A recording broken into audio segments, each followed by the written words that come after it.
Jika disuguhi sebuah adegan di mana ada negara lemah diinvasi oleh tetangganya yang kuat dan militeristik, apa yang terlintas di pikiranmu?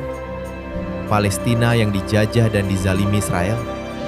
Yap, itulah yang banyak diperbincangkan orang setelah nonton The New Era of DC Universe, Superman 2025. Tapi, apakah memang benar demikian? Selamat datang kembali di Menatap Makna. Kali ini kita akan membedah film garapan James Gunn ini secara tuntas, terutama perihal banyaknya penafsiran yang bisa dikatakan sangat politis ini. So, mari kita mulai. Era baru DC Universe. Sebelum benar-benar melakukan otopsi, mari kita pahami dulu apa itu film Superman 2025. Hal pertama yang perlu diketahui, film ini adalah hard reset bagi DC Universe yang baru di bawah arahan James Gunn. Jadi, lupakan semua yang kamu tahu tentang DC Extended Universe sebelumnya. Ini adalah awal yang segar, dan Gunn ingin menghadirkan Superman dengan seotentik mungkin, dengan fokus pada esensi karakter yang dicintai. Superman alias Clark Kent diperankan oleh David Corenswet, dan ini benar-benar membawa kesan kehangatan sejati. Lois Lane yang diperankan oleh Rachel Brosnahan, bahkan disebut Lois terbaik yang pernah ada di layar. Dan tentu saja, Nicholas Hoult sebagai Lex Luthor lebih kental dengan motivasi ideologis. Berdurasi sekitar 130 menit. Memangnya bagaimana sih alur film ini? Mari menuju bagian selanjutnya. Jalan cerita yang to the point. Alih-alih Fapifu ngebuang banyak waktu penonton dengan pengkisahan asal-usul Superman, film versi Gunn ini justru lebih satset. Clark sudah jadi jurnalis di Daily Planet, Lois sudah jadi kekasihnya, dan Lex Luthor sudah jadi musuh bebuyutan. Bahkan, Superman sudah melakukan intervensi terhadap konflik Boravia versus Jarhanpur. Tapi untuk pertama kalinya Superman dikalahkan oleh metahuman bernama Hammer of Boravia, yang ternyata adalah Ultraman, klon ciptaan Lex Luthor. Superman melarikan diri ke Fortress of Solitude, di mana ia menerima pesan rusak dari orang tua aliennya untuk penyembuhan. Oh iya, Boravia adalah negara kaya militeristik yang didukung oleh Amerika Serikat. Sementara Jarhanpur adalah negara tetangga yang miskin dan sedang terinvasi. Di metropolis kota tempat ia tinggal, Superman diwawancarai Lois, tapi wawancara itu berubah jadi argumen panas tentang implikasi etika tindakannya di Boravia. Opini publik juga sempat berbalik melawannya karena dia dianggap memiliki misi jahat setelah Lex menyebarkan pesan orang tua Superman yang diklaim asli. Dan puncaknya, Superman menyerahkan diri ke pemerintah Amerika Serikat lalu ditahan oleh Luthor di alam semesta saku buatannya. Tapi pada akhirnya dia bisa keluar. Lex yang panik memancing Superman kembali ke metropolis dengan membuka portal yang membuat tanah terbelah. Pacar Lex, Eve Taskmaster, juga membocorkan bukti ke Daily Planet bahwa Lex membantu Boravia demi separuh wilayah Jarhanpur. Pertempuran akhir pun pecah. Superman bersama Justice Gang, sekelompok pahlawan yang membersamainya dari awal, mengalahkan Ultraman, menahan Lex, dan membersihkan namanya. Yang jelas, film ini menunjukkan bahwa Superman gak cuma menghadapi ancaman fisik, tapi juga tantangan etika dan hukum yang kompleks. Ini bukan lagi kisah hitam putih, melainkan dunia yang abu-abu secara moral, mencerminkan kompleksitas geopolitik dunia nyata.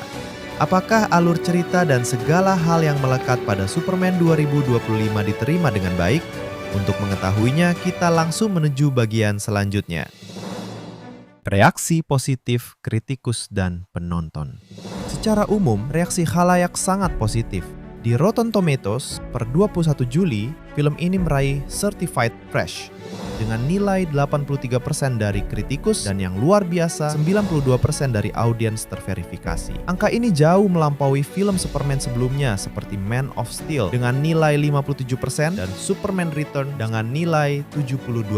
Sementara itu di Metacritic, Superman 2025 dapat skor 68 yang berarti generally favorable. Apa yang membuat film ini dicintai? Kritikus memuji penceritaan yang cerah dan bernada humanis, menolak nada gelap yang mendominasi mendominasi era sebelumnya. Penampilan David Corenswet dan Rachel Brosnahan juga disebut elektrik dan penuh kecerdasan. Feel-nya dapat banget. Visi James Gunn yang seimbang antara humor dan emosi juga jadi nilai plus. Ini adalah awal yang menjanjikan untuk DC Universe di era yang baru.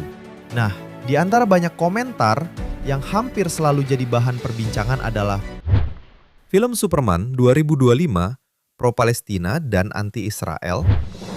Iya, kamu nggak salah dengar. Banyak yang menilai konflik fiktif Boravia Jarhanpur sebagai representasi konflik nyata Israel-Palestina. Boravia digambarkan sebagai negara kaya, militeristik, didukung Amerika Serikat, dengan pasukan berseragam putih menembaki warga sipil Jarhanpur. Sementara Jarhanpur, negara miskin, dikepung dengan warga sipil yang menghadapi serangan udara dan pengungsian paksa, hidup di reruntuhan. Masuk akal kan jika banyak yang mengasosiasikannya dengan konflik Israel-Palestina, adegan kamp pengungsi, bangunan yang dibom, keluarga yang mengungsi, anak-anak ditarik dari reruntuhan. Semua ini membangkitkan ingatan tentang kengerian serangan Israel di Gaza. Dan pemilihan aktor Timur Tengah dan Asia Tenggara untuk peran warga Jarhanpur semakin memperkuat interpretasi ini. Tentu saja, James Gunn secara tegas membantah bahwa film ini punya alegori dunia nyata langsung. Dia bilang naskahnya ditulis sebelum peristiwa 7 Oktober 2023, dan dia mencoba melakukan upaya-upaya kecil untuk menjauhkannya dari alegori itu. Gunn menegaskan, film ini tentang perjuangan Superman untuk tetap bermoral di dunia yang abu-abu secara moral. Bukan komentar politik tentang Timur Tengah. Tapi, disinilah menariknya seni. Terkadang, sebuah karya bisa melampaui niat penciptanya. Film ini telah memasuki debat Israel-Palestina melalui pintu belakang alegori, menunjukkan bagaimana konteks waktu rilis bisa sangat membentuk interpretasi audiens. Ini juga memicu polarisasi budaya. Dengan pihak yang pro-Palestina memuji film ini, sementara yang pro-Israel mengecamnya sebagai propaganda berkepala jubah. Tapi nggak cuma soal konflik Israel-Palestina, ada juga loh alegori lain. Kritik terhadap intervensi Amerika dalam konflik geopolitik. Superman dengan kekuatannya yang luar biasa dan kemampuannya untuk campur tangan dalam konflik, secara inheren mewakili konsep Amerika Serikat sebagai kekuatan adidaya global. Kenapa demikian? Ya, lihat aja Superman. Dia tiba-tiba ikutan intervensi konflik Boravia Jarhanpur tanpa persetujuan siapapun. Ada juga Lex Luthor yang di film ini bukan hanya jadi musuh fisik. Dia adalah miliarder jenius, CEO Luthor Corp dan dalang di balik konflik Boravia Jarhanpur. Tujuan Amerika Serikat mendukung Boravia sebagian untuk menjual dan menguji senjata canggih yang dirancang oleh Lex. Ini adalah alegori yang jelas untuk kompleks industri militer, di mana keuntungan finansial mendorong konflik dan intervensi militer. Lex mewakili kekuatan korporat yang korup yang mengeksploitasi ketegangan geopolitik demi keuntungan pribadi. Perjalanan Superman dalam film ini mulai dari intervensi yang menyebabkan konsekuensi tak terduga hingga perjuangan untuk mendapatkan kembali dukungan publik juga mencerminkan kompleksitas tindakan kekuatan adidaya di panggung global. Film ini secara halus mengkritik gagasan bahwa kekuatan adidaya bisa bertindak sebagai penegak keadilan global tanpa menghadapi tantangan etika, hukum, dan persepsi publik. Ancaman terhadap Superman di film ini juga bergeser dari yang murni fisik menjadi lebih sistemik.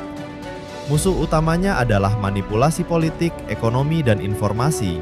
Ini mencerminkan kekhawatiran kontemporer tentang kekuatan korporasi besar dan disinformasi dalam membentuk konflik global. Superman harus membongkar jaringan kejahatan dan manipulasi yang lebih besar. Hanya 2 alegori saja? Tentu tidak. Tema lain.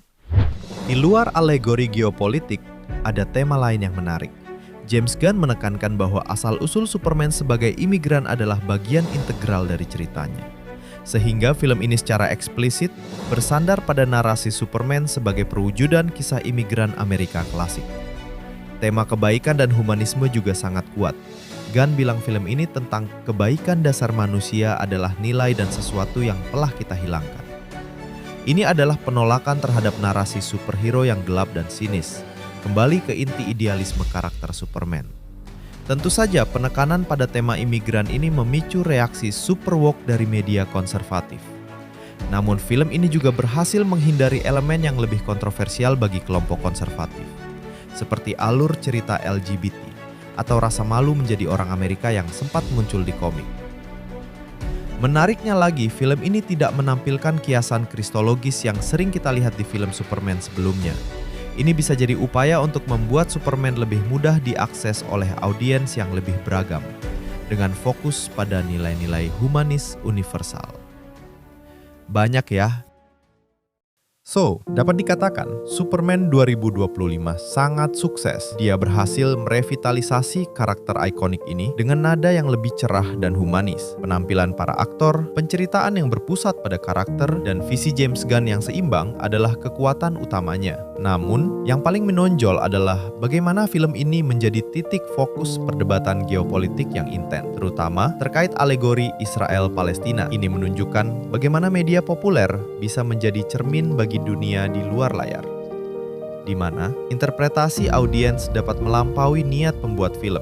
Film ini juga bisa dipahami sebagai alegori yang lebih luas untuk kekuatan adidaya, kompleks industri militer, dan tantangan moral dalam intervensi global. Ini menandai pergeseran dalam genre superhero menjauh dari narasi yang terlalu gelap dan sinis, menuju penceritaan yang lebih berpusat pada harapan, idealisme, dan nilai-nilai kemanusiaan. Meskipun tentu saja masih terdapat kekurangan, Superman 2025 berhasil menegaskan kembali relevansi Superman sebagai simbol kebaikan di dunia yang kompleks. Film ini mengajak kita untuk melihat ke depan dan kembali percaya pada harapan. Bagaimana menurutmu? Apakah kamu juga melihat alegori yang sama atau punya interpretasi lain? Bagikan pendapatmu di kolom komentar. Jangan lupa like video ini, subscribe channel ini, dan nyalakan notifikasinya agar tidak ketinggalan video-video menarik lainnya. Sampai jumpa di video berikutnya.